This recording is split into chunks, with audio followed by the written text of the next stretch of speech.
نفس واحدة وخلق منها زوجها وبث منهما رجالا كثيرا ونساء واتقوا الله الذي تساءلون به والأرحام إن الله كان عليكم رقيبا وقال في آية أخرى يا أيها الذين آمنوا اتقوا الله وقولوا قولا سديدا يصلح لكم أعمالكم ويغفر لكم ذنوبكم ومن يطع الله ورسوله فقد فاز فوزا عظيما. Kaum muslimin dan muslimat, Bapak Ibu yang semoga diberkahi dan dirahmati oleh Allah Subhanahu wa taala. Alhamdulillah, kita memuji Allah Rabb kita yang telah memberikan banyak kebaikan kepada kita sampai hari ini, dan kita bersyukur kepada Allah Subhanahu wa taala ya, dengan segala kesempatan yang masih Allah berikan kepada kita, dan dengan banyaknya dosa yang kita lakukan masih tetap saja Allah memberikan ampunan, kesempatan untuk berubah menjadi lebih baik.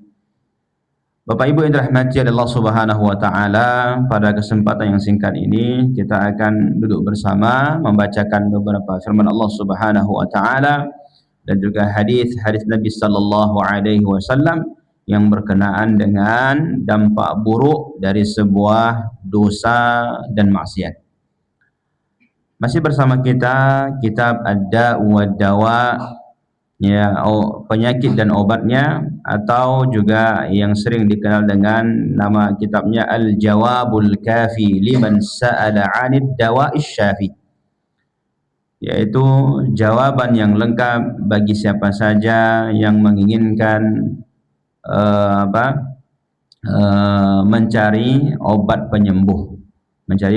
penyembuh atau penawar bagi hati yang sakit. Bapak Ibu yang dirahmati oleh Allah Subhanahu wa taala, kita telah sampai pada poin yang ke-9. Ya, sebelum kita masuk ke poin 10, kita ulangi. Yang pertama, dampak buruk dari sebuah dosa dan maksiat adalah maksiat menghalangi masuknya ilmu. Ya, menghalangi masuknya ilmu. Kemudian yang kedua, maksiat menghalangi datangnya rizki. Ya, kemudian maksiat menyebabkan kehampaan hati dari mengingat Allah. Kemudian yang keempat, maksiat mengakibatkan pelakunya terasa asing di antara orang-orang baik. Yang kelima, maksiat membuat semua urusan dipersulit. Ya, dipersulit oleh Allah Subhanahu wa taala. Yang keenam, maksiat menghadirkan kegelapan ke dalam hati pelakunya. Yang ketujuh, maksiat melemahkan hati dan badan. Yang kedelapan, maksiat menghalangi ketaatan kepada Allah. Dan yang terakhir di pertemuan sebelumnya adalah kemaksiatan memperpendek atau menghilangkan keberkahan hidup. Ya, menghilangkan keberkahan hidup. Yang ke-10 pada hari ini kita akan bacakan. Kata beliau Imam Ibn Qayyim Al-Jauziyah rahimahullahu ta'ala, ya, dampak buruk dari sebuah dosa dan maksiat yang ke-10 adalah kemaksiatan akan melahirkan kemaksiatan lain yang semisalnya. Maksiat akan melahirkan, mendatangkan, memanggil maksiat yang lainnya. Maka kata beliau, kemaksiatan akan menanam benih kemaksiatan lain yang semisalnya. Sebagiannya melahirkan sebagian yang lain. Dan kata beliau, sampai-sampai pelakunya merasa sulit untuk meninggalkan dan keluar dari maksiat tersebut. Maka tidak heran kita kaum muslimin dan muslimat, ketika seseorang melakukan dosa, melakukan maksiat, ya, itu biasanya mendatangkan maksiat yang lain. Ya, sebagaimana kebaikan. Seseorang ketika melakukan kebaikan, biasanya kebaikan itu akan memanggil saudaranya, yaitu memanggil kebaikan yang lainnya. Begitu juga dengan maksiat. Maka kata Imam Ibn Qayyim, sebagian para ulama mengatakan hukuman dari keburukan adalah munculnya keburukan setelahnya. Ini hukuman. Kenapa? Karena Allah Subhanahu wa taala tidak mau, ya, Ya, ketika seseorang dengan sengaja, dengan sadar, ya, dengan tanpa merasa bersalah melakukan dosa dan maksiat, maka Allah akan hukum dirinya dengan apa? Dengan maksiat seterusnya. Maka kata beliau, sedangkan ganjaran dari kebaikan adalah munculnya kebaikan yang semisalnya. Maka jika seorang hamba melakukan kebaikan, maka kebaikan lain akan berkata kepadanya, amalkan aku juga, amalkan aku juga. Apabila dia melakukannya, maka kebaikan yang lain lagi akan mengatakan hal serupa. Ya, maka poinnya begini, kalau kita melihat seseorang telah melakukan kebaikan, itu sebenarnya bukan hal pertama dia melakukan kebaikan itu. Sebaliknya juga begitu. Kalau kita melihat, ini ungkapan Umar bin Khattab ya, kalau kita melihat seseorang atau kedapatan, tangkap basah bahasanya, melakukan sebuah dosa dan maksiat, ketahuilah itu bukan yang pertama kalinya. Itu bukan yang pertama kalinya, kata Umar bin Khattab. Ya, makanya kalau ada yang mengatakan, ya, ini keumumannya kita ambil dari al-ibratu lisyai' la lin-nadir, an-nadir la hukma lahu. Yang dihitung itu adalah, yang dianggap itu adalah keumumannya, sementara yang jarang-jarang terjadi itu tidak diambil sebagai hukum. Ya, misal seseorang kedapatan mencuri, kedapatan tertangkap tangan oleh warga, misal dia mencuri dan dia mengatakan baru kali ini saya mencuri, maka kata Umar bin Khattab, ketahuilah seseorang yang kalau sudah ketahuan, kedapatan, tangkap tangan, ya, kepergok, ketahuilah itu bukan yang pertama kali. Kenapa? Karena setiap seseorang melakukan dosa dan maksiat, yang pertama kalinya itu Allah tutupi. Allah tutupi. Mana tahu dia bisa ada usaha untuk bertaubat. Ya. Maka kalau kita tahu ada seseorang yang telah mengambil hak orang lain, ketahuan, ya, maka ketahuilah itu sebenarnya yang enggak ketahuannya sudah banyak gitu sebelum itu. Ya, ini ungkapan Umar bin Khattab. Ya, hampir sama dengan apa yang disampaikan oleh Imam Ibnu Qayyim, bahwa sebenarnya keburukan memanggil keburukan yang lain, memanggil keburukan yang lain. Jadi kalau kita melihat seseorang melakukan keburukan, itu sebenarnya keburukan yang dihasilkan oleh keburukan yang sebelumnya. Begitu juga kalau kita melihat orang berbuat kebaikan, sebenarnya ya Allah tampakkan dia di hadapan kita, dia berbuat kebaikan, dia beramal saleh. Itu sebenarnya ya, itu adalah hasil dari kebaikan dia sebelumnya. Ya, jadi Bapak Ibu yang dirahmati Allah Subhanahu wa taala, kata beliau, kita lanjutkan, jika seorang yang senantiasa berbuat kebaikan meninggalkan sebagian ketaatan, niscaya jiwanya menjadi sesak dan bumi yang luas pun terasa sempit. Ia ibarat ikan yang terpisah dari air, kata beliau. Jiwanya akan kembali tentram jika dia mengerjakan lagi apa yang telah ditinggalkan. Jadi orang yang senantiasa berbuat kebaikan, ya, dia rutin mengerjakan kebaikan, berbuat amal saleh. Ternyata, ya, mungkin ada beberapa hal yang mengharuskan dia meninggalkan rutinitas kebaikannya itu. Sebenarnya itu sangat membuat hatinya sempit. Ya, dia merasa sedih, dia merasa kehilangan kesempatan yang baik gitu. Saya pernah punya teman waktu kuliah. Dia waktu sehatnya sholat malam sampai beberapa rakaat, ya, bukan cuma 2 rakaat, ya, sholat malam. Dan dia sholatnya bukan di asrama, dia ambil sajadah, dia bawa Al-Quran, dia bawa kitab, pergi dia ke masjid, dia sholat.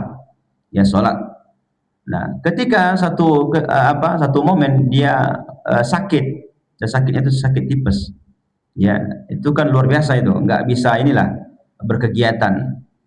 Satu-satunya kegiatan dia, ya, yang menjadikan dia bangun dari tempat tidur adalah sholat malam. Sampai bagian kesehatan kampus itu marah ke beliau. Ini belum bisa loh, belum bisa seperti ini. Dia bangkit dari tempat tidurnya pergi ke masjid dalam keadaan seperti itu. Dia bangkit dari tempat tidurnya pergi dia ke masjid untuk sholat. Kenapa? Ini kebiasaan dia. Dan apa kata beliau kepada ini bagian kesehatan? Saya tidak masalah kalau seandainya gara-gara ini penyakit saya lambat sembuh, katanya. Ya, sebenarnya tidak boleh gitu kan. Kita ini kan berusaha supaya cepat sembuh, supaya lebih kuat lagi untuk ibadah.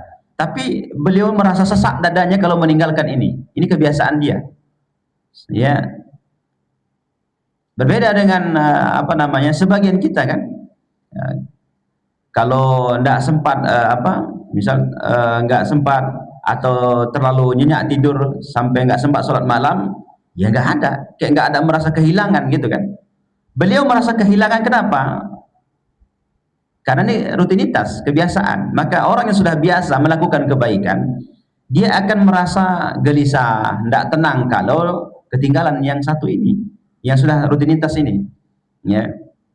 Ibaratnya sama juga seperti orang yang sholat 5 waktu, menjaga sholat dia. Kemudian terlewat satu sholat. Bagaimana kita melihat seseorang seperti ini? Pasti nggak tenang dia. Berbeda dengan orang yang ya biasa aja, memang mau azan nggak azan dia nggak sholat. Maka mau 10 kali pun dia tinggal sholat wajib, biasa aja. Bahkan mungkin sudah bertahun-tahun. Ada sebagian kita yang nggak sholat gitu kan. Maka ini sangat berbeda ya. Ya, kebiasaan ini.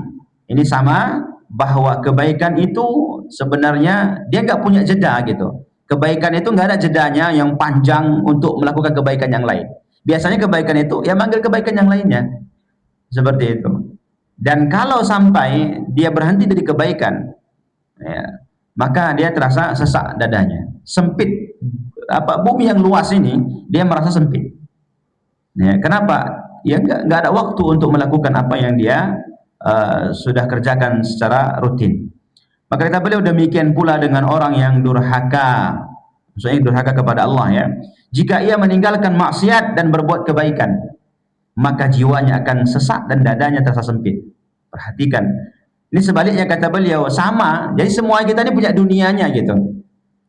Orang yang senantiasa berbuat kebaikan, kemudian terhenti sejenak, entah apa alasannya gitu kan.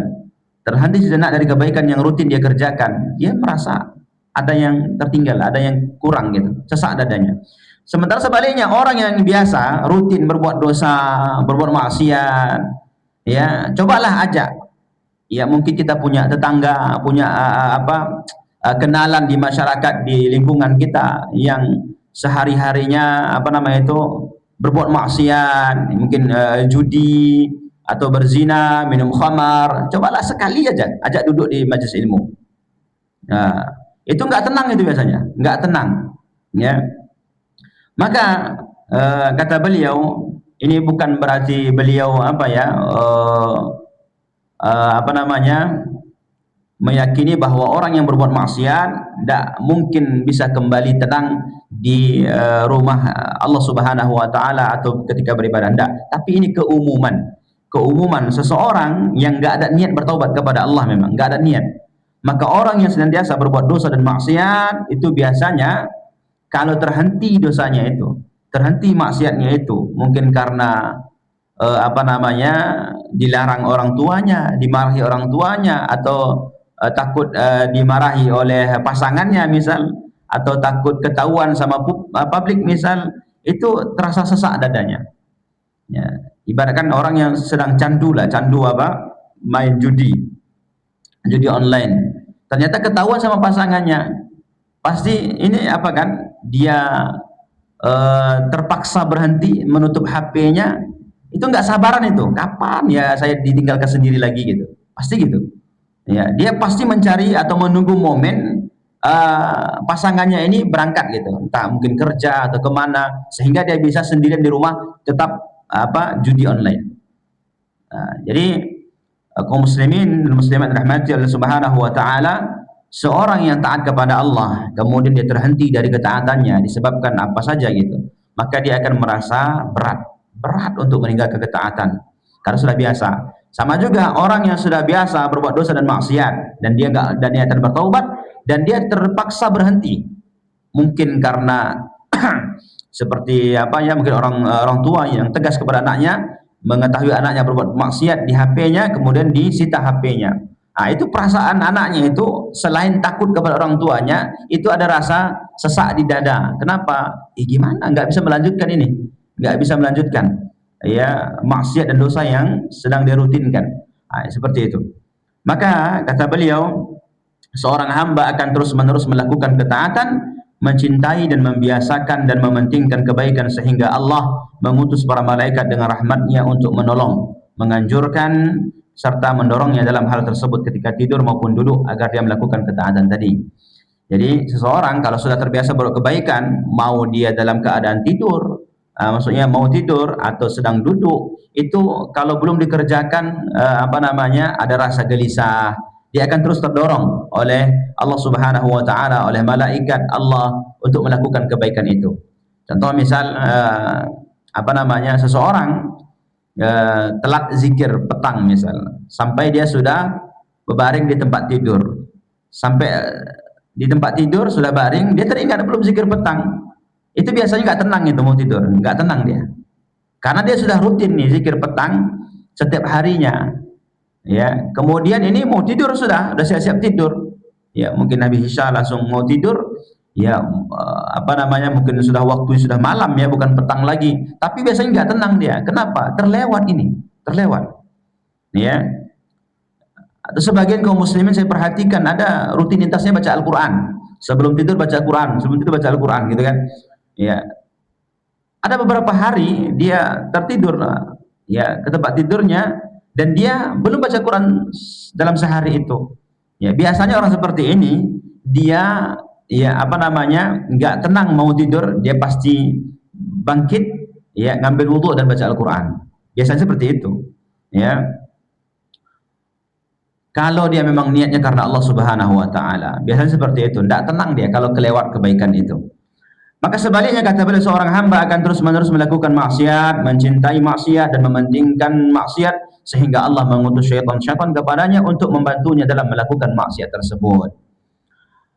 Kemudian poin berikutnya, kaum muslimin dan muslimat yang dirahmati oleh Allah Subhanahu wa taala, yang ke-11, dampak buruk dari dosa dan maksiat adalah melemahkan jiwa. Dampak ini yang paling dikhawatirkan, kata Imam Ibnu Qayyim, melemahkan jiwa yang akan menimpa seorang hamba, yaitu lemahnya hati dari kehendaknya akibat maksiat. Lemahnya hati seorang hamba karena maksiat.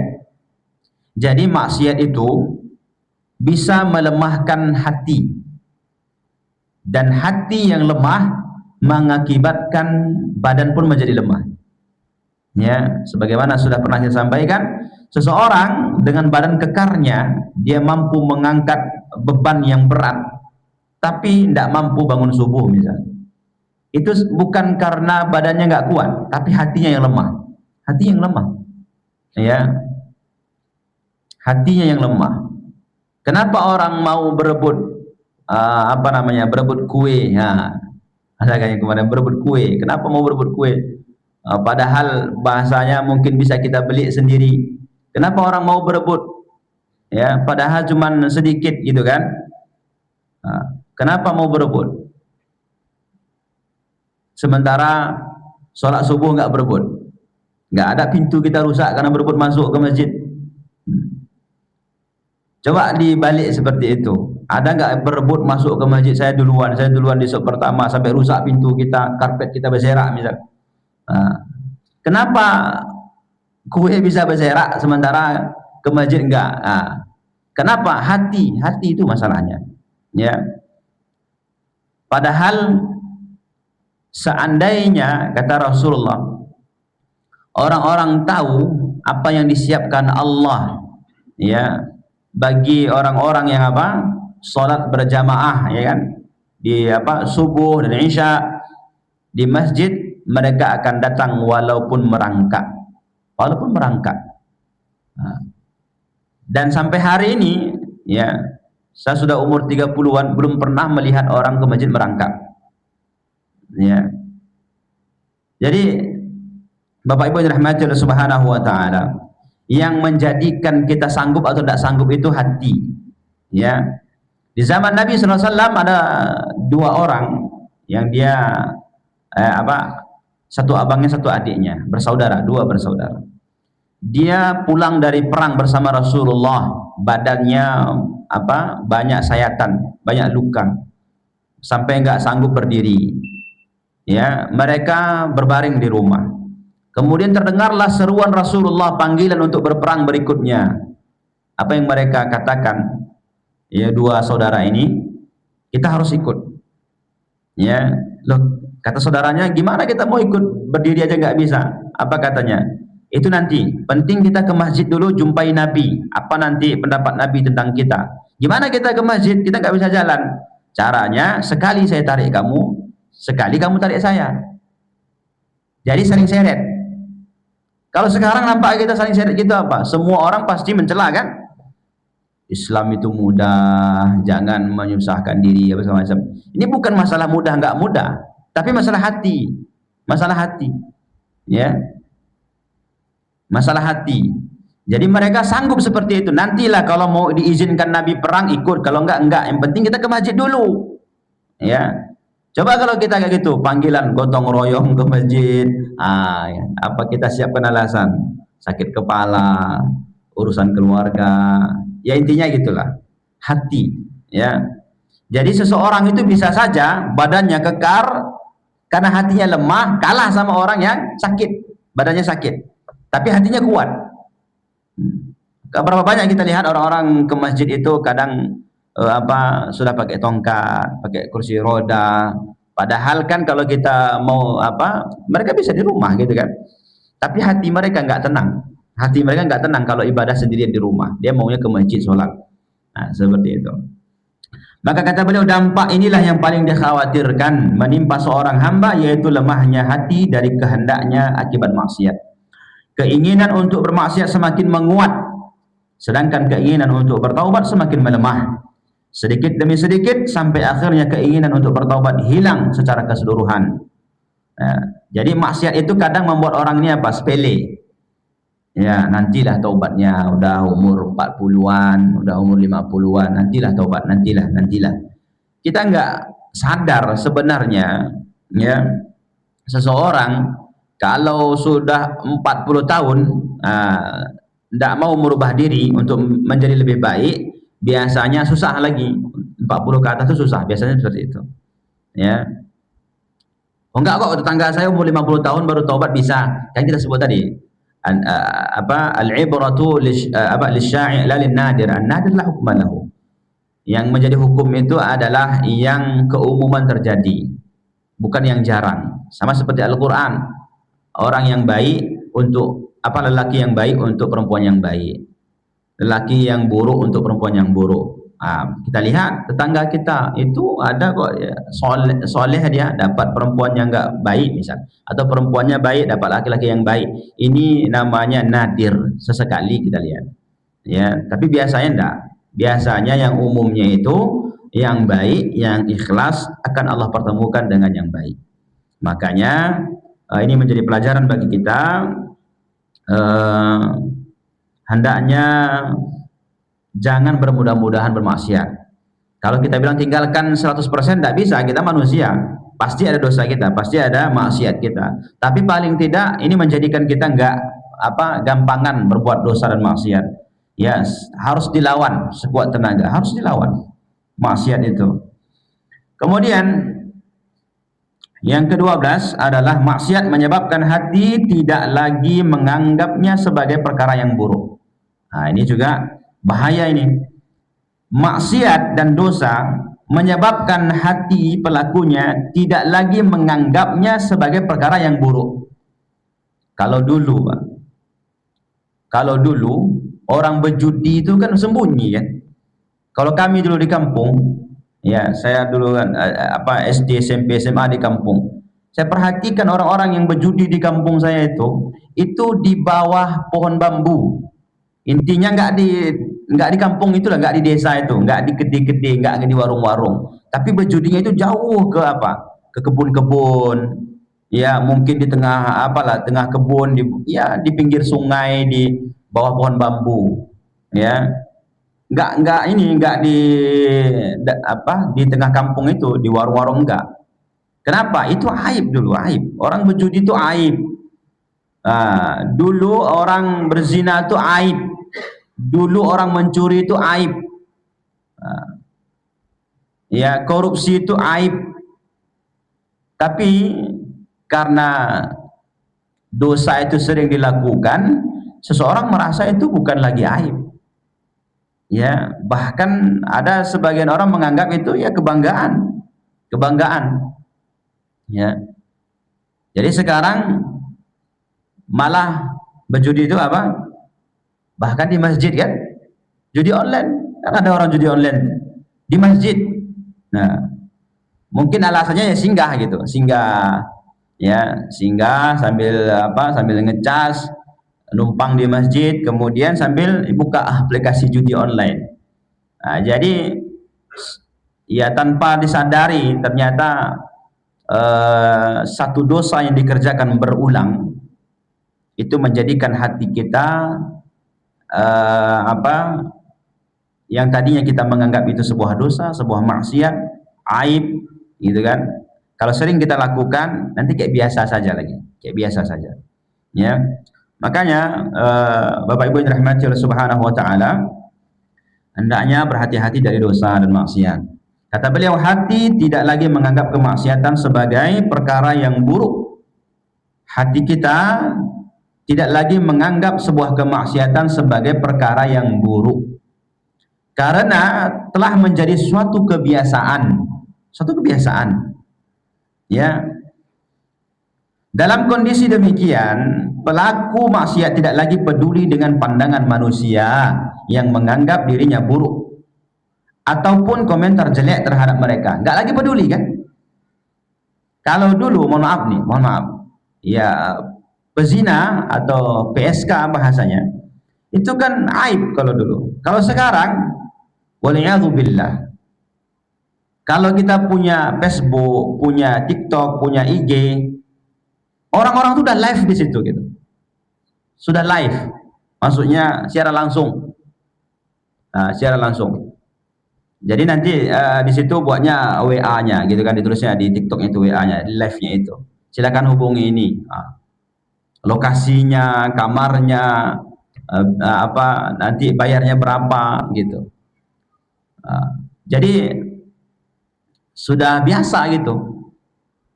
Dulu ya mungkin kita masih ingat ya, dulu seorang anak perempuan itu dimarahi bapaknya, dimarahi mamanya kalau ketahuan pacaran. Kalau anaknya dijemput sama lelaki yang bukan mahram, dulu aib itu. Ya, nanti apa kata tetangga? Walaupun mungkin niatnya kan tetangga gitu kan, bapak mamanya pasti nanti kita nggak enak dilihat sama masyarakat, nggak enak dilihat tetangga. Masa kamu dijemput sama laki-laki gini. Dulu. Sekarang, ya bahkan anak muda yang nggak pacaran kayak aneh gitu kan, dikira nggak normal. Ya. Jadi itu siapa kamu? Itu teman saya. Kata teman itu udah di pikiran masyarakat kita udah paham gitu. Saking itunya lah, saking sudah berulangnya itu. Jadi kata teman itu sudah ada makna tersendiri. Nah. Dan semua dosa begitu nanti.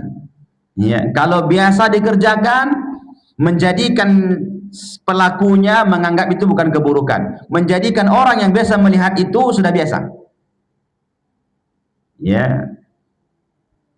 Kalau hari ini kita melihat nih, kita aja lah nih melihat ada orang misal kita lihat di luar itu pakaiannya nggak menutup aurat, gitu kan? Kita istighfar astagfirullah, gitu kan? Rupanya nanti siang nampak lagi astagfirullah, nanti sore nampak lagi astagfirullah. Tiap hari seperti itu selama sebulan, 2 bulan, 3 bulan, besok-besok biasa lagi kita melihat itu. Biasa kita sudah melihatnya. Ya. Jadi pertama kali itu memang terkejut kita. Kedua kalinya juga kaget. Kalau sudah sering kita melihat itu terus seperti itu nanti hilang apa kita, ya, merasa itu sesuatu yang normal jadinya. Maka tidak baik bagi pelaku dan bagi orang yang melihatnya juga nggak baik, ya. Jangan apa namanya dinormalisasi. Maka dalam kondisi demikian, kata beliau, pelaku maksiat tidak lagi peduli dengan pandangan manusia yang menganggap dirinya buruk. Apapun komentar jelek terhadap mereka, bahkan bagi pemuka kefasikan, kondisi ini merupakan puncak ketidakpedulian dan kesempurnaan kelezatan. Sampai-sampai salah seorang dari mereka berbangga diri dengan maksiat dan menceritakannya kepada orang yang tidak mengetahui bahwa dia melakukan maksiat. Ia berkata, "Wahai fulan, aku telah berbuat ini dan itu." Ya, sekarang sudah kita lihat zamannya. Seseorang berbuat maksiat bukan lagi malu, bukan lagi merasa aib, tapi bahkan bangga dia. Bangga merasa bisa melakukan itu. Bangga. Ya. Kemudian manusia seperti ini tidak pantas dilindungi, kata beliau. Akibatnya dia terhalang dari jalan menuju taubat dan pintu-pintunya pun biasanya telah tertutup. Nabi SAW mengatakan, kullu ummatin mu'afa, setiap umatku dimaafkan, diampunkan, illal mujahirin, kecuali yang apa? Mujahirin itu orang yang terang-terangan berbuat dosa. Jadi nih kalau apa namanya, ya kita sebutkan tadi bahwa orang nggak mungkin nggak berdosa kan.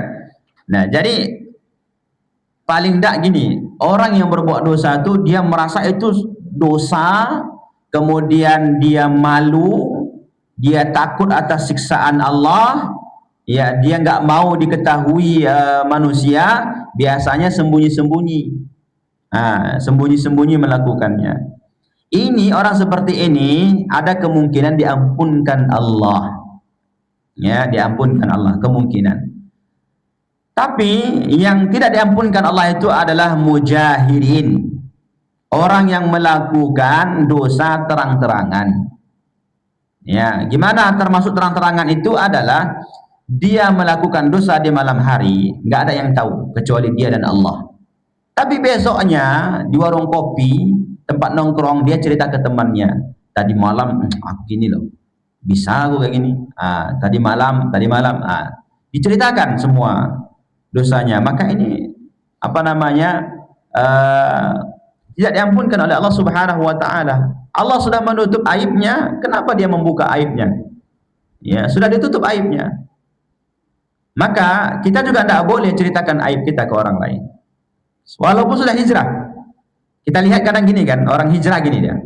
Dulu sekarang sudah enggak ini, enggak berbuat itu, enggak minum khamar apa sama. Kalau dulu tuh hampir tiap malam kami keluar minum khamar, itu sudah mungkin 1 liter 2 liter gitu kan. Itu enggak boleh. Kan tujuannya supaya menyemangati orang yang sekarang minum khamar. Enggak boleh seperti itu. Ya. Enggak boleh menyemangati seseorang dengan apa? Menyebutkan aib kita. Ya, cukup semangati mereka meninggalkan itu, sampaikan dalilnya sudah. Ya. Jadi jangan menyebutkan aib-aib kita, tidak perlu, ya.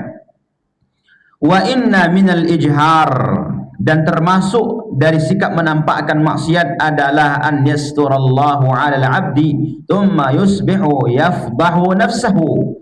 Allah Subhanahu wa taala menutupi maksiat hambanya pada malam hari, kemudian pagi harinya hamba itu memaparkannya, membeberkannya kepada orang lain, mengatakan, ya fulan amiltu yauma kadza wa kadza, wahai fulan, hari ini aku melakukan ini, melakukan itu, fayahtiku nafsahu, maka ya, ia membongkar kejelekan dirinya sendiri, wa qad bata yasturuhu rabbuh, padahal pada malam hari Rabbnya telah menutupinya. Jadi poinnya, kalau kita pernah berbuat dosa dan maksiat yang sampai hari ini mungkin kita masih ingat dosa kita, maksiat kita itu, dan sampai hari ini belum ada yang tahu dosa kita itu kecuali kita dan Allah, berarti itu tanda kemungkinan Allah mengampuninya. Kemungkinan Allah mengampuninya. Ya. Karena dia ditutupi oleh Allah Subhanahu wa taala, orang enggak tahu. Cuman kita yang tahu sama Allah, dan ditutupi sudah bertahun-tahun gitu. Ya, kemungkinan itu besar ya, besar kemungkinan itu diampuni Allah. Ya, dan jangan berbangga dengan dosa dan maksiat, tidak usah, tidak perlu itu. Ya, jadi jangan sampai saling membangga-banggakan. Ya, kamu dulu sebelum hijrah kalau minum berapa teko? Seteko. Masih apa tuh junior itu. Saya sudah senior. Saya satu malam bisa habis 2 teko, 3 teko. Itu apa namanya, bangga-bangga dengan dosa, tidak boleh. Ya, apapun niatnya tidak boleh. Ya. Kemudian kaum muslimin dan muslimat dirahmati Allah Subhanahu wa taala, setiap kemaksiatan merupakan warisan dari umat-umat yang telah dibinasakan Allah. Setiap kemaksiatan itu warisan dari umat-umat yang telah dibinasakan. Contoh kata beliau, ya ini maaf ya, kata beliau, homoseksual adalah warisan kaum Nabi Lut. Ya, kaumnya warisan. Kemudian mengambil hak secara lebih namun kurang dalam memberikan hak orang lain. Ini mutaffifin. Ya, wailul lil mutaffifin. Ya, dia mengambil hak secara lebih. Kalau nimbang untuk dia dilebihkannya, kalau nimbang untuk orang lain dikuranginya. Ini warisan dari kaum Syuaib. Ya, Nabi Syuaib. Kemudian merasa tinggi, angkuh di muka bumi, bahkan berbuat kerusakan di dalamnya. Ini adalah warisan kaum Fir'aun. Kemudian sombong dan semena-mena adalah warisan dari kaum Hud. Dengan demikian kata beliau, pelaku maksiat adalah orang yang memakai baju warisan sebagian umat tersebut, padahal mereka adalah musuh Allah. Jadi siapa yang sombong, yang angkuh, yang semena-mena, berarti dia mewarisi perbuatan jahat dari kaum Nabi Hud. Ya, dan seterusnya seperti itu. Kaum muslimin rahmati Allah Subhanahu wa taala, Abdullah bin Ahmad meriwayatkan dalam kitab Az-Zuhd. Abdullah anaknya Imam Ahmad bin Hanbal. Dia meriwayatkan dalam kitab bapaknya, ada namanya kitab Az-Zuhd, yaitu Imam Ahmad. Dari Malik bin Dinar, dia berkata, Allah mewahyukan kepada salah seorang nabi dari kalangan nabi-nabi Bani Israel, katakanlah kepada kaummu, janganlah kalian memasuki tempat masuk atau kediaman musuh-musuhku. Janganlah kalian memakai pakaian musuh-musuhku. Janganlah kalian menaiki tunggangan musuh-musuhku. Dan janganlah kalian menyantap makanan musuh-musuhku, sehingga kalian menjadi musuh-musuhku pula, sebagaimana mereka adalah musuh-musuhku. Ini larangan untuk meniru-niru. Ya, yang meniru-niru, atau larangan untuk bepergian, bepergian ke tempat yang di tempat itu musuh Allah dimuliakan. Kita pergi ke tempat, sebuah lokasi mungkin, kemudian di tempat itu terbiasa musuh Allah dimuliakan gitu. Musuh Allah dimuliakan. Itu tidak boleh. Kemudian bu'ithtu bis-sayfi baina yaday as-sa'ah hatta yu'bad Allah wahdahu la syarika lah wa ju'ila rizqi tahta dhilli rumhi wa ju'ila adh-dhillatu was-sigharu ala man khalafa amri wa man tashabbaha biqaumin fahuwa minhum. Ini sering kita dengar ya, man tashabbaha biqaumin fahuwa minhum. Siapa yang menyerupai satu kaum, maka dia bagian dari kaum itu. Ya, meskipun ini perlu dirinci ya, perlu dirinci, maksudnya menyerupai dalam peribadatan, dalam peribadatan, keagamaan, perayaan. Tapi kalau menyerupai dalam hal dunia tidak masalah, tidak masalah. Ya. Mungkin salah satu contohnya adalah jas. Kalau sekarang kita menyerupai mereka, nggak apa-apa. Ya, kemudian kita selisihi ini maksudnya adalah memang ajaran itu, perayaan itu, amalan keagamaan itu dari mereka. Jadi menyelisih ini bukan seperti ada pernah saya dengar, kita sekarang itu nggak perlu pelihara jenggot. Nah, kenapa? Karena orang-orang Yahudi banyak yang berjenggot, panjang jenggotnya orang Yahudi. Harus kita selisihi, tapi kata Nabi kan selisihi orang-orang itu. Ya kita nggak usah berjenggot karena mereka udah berjenggot. Enggak. Apakah nanti ada orang-orang selain Islam pakai jilbab, kemudian kaum muslimah juga buka jilbabnya? Enggak gitu. Yang kita selisihi adalah ajaran keagamaan mereka, memang dari keagamaan mereka, kemudian perayaan mereka dan seterusnya ya. Baik, yang terakhir. Yang terakhir, yang ke-13, maksiat adalah penyebab kehinaan seorang hamba. Maksiat adalah penyebab kehinaan seorang hamba. Kata beliau, maksiat menyebabkan seorang hamba menjadi hina di hadapan Allah dan rendah dalam pandangan Allah. Jadi orang yang berbuat maksiat itu rendah di mata Allah Subhanahu wa taala. Imam Hasan Al-Basri, seorang tabi'in, mengatakan, mereka adalah orang-orang yang hina di hadapan Allah, pelaku maksiat. Sehingga mereka pun bermaksiat kepada Allah. Sekiranya mereka adalah orang-orang yang mulia di hadapan Allah, tentu Dia akan menjaga mereka. Tentu Allah menjaga mereka. Jadi gini, seseorang yang setiap harinya berbuat maksiat, berbuat dosa, dan kadang dosa yang sama gitu, terus berulang. Kata Imam Hasan Al-Basri, itu tanda atau indikasi bahwa Allah menunjukkan kepada dia bahwa dia itu hina di mata Allah, di pandangan Allah. Kenapa? Kalau dia mulia di sisi Allah, tidak mungkin dia tidak dijaga Allah dari maksiat. Contoh, para sahabat Nabi. Para sahabat Nabi itu, kan ada nih orang-orang sekarang buat video, anak-anak muda sekarang, apa katanya? Sahabat Nabi itu pemalas, sahabat Nabi itu haus dengan kekuasaan, sahabat Nabi itu begini, enggak jujur, ya seterusnya begitulah. Maka kita bantah, tidak mungkin. Allah Subhanahu wa taala menjadikan teman atau sahabat dari Nabi yang paling dia cintai, Nabi Muhammad SAW. Tidak mungkin Allah jadikan orang-orang di sekitar Nabi itu orang yang berkhianat, tidak mungkin. Ya, maka poinnya adalah orang yang dijaga oleh Allah Subhanahu wa taala dari berbuat maksiat dan dosa, itu bukti bahwa dia itu mulia di sisi Allah. Dia dekat, kedudukannya dekat dengan Allah Subhanahu wa taala. Kata Allah Subhanahu wa taala, "Wa man yuhinillahu fama lahu min mukrim." Dan barang siapa yang dihinakan oleh Allah, maka tidak ada seorang pun yang memuliakannya. Jadi kata beliau, ada orang-orang dia ingin dimuliakan, maksudnya dia ingin dimuliakan oleh masyarakat, ingin dimuliakan manusia, tapi dia tidak memuliakan Allah gitu. Ya, dia ingin dihormati oleh manusia, tapi dia tidak menghormati Allah. Bagaimana mungkin? Apabila kata beliau ternyata orang-orang yang memuliakannya secara lahir, maka itu pasti dikarenakan mereka memiliki hajat terhadapnya, atau takut dengan kejahatannya, padahal dia adalah orang yang paling rendah dan hina di dalam hati mereka. Jadi gini, kata beliau, seseorang yang kalau mau dimuliakan oleh manusia, pertama yang mesti dilakukan adalah muliakan Allah. Ya, muliakan Allah. Jadi kalau kita bahasanya tidak menghargai perintah Allah, tidak memuliakan Allah, tidak mengagungkan Allah, nggak peduli kita, nggak mau sholat, nggak mau baca Quran, nggak mau perintah Allah, pokoknya nggak mau kita amalkan, nggak mau kita kerjakan, tapi kita mau dimuliakan manusia, maka sebenarnya kata beliau tidak ada satu orang pun yang memuliakan kita selama kita tidak memuliakan Allah. Itu poinnya.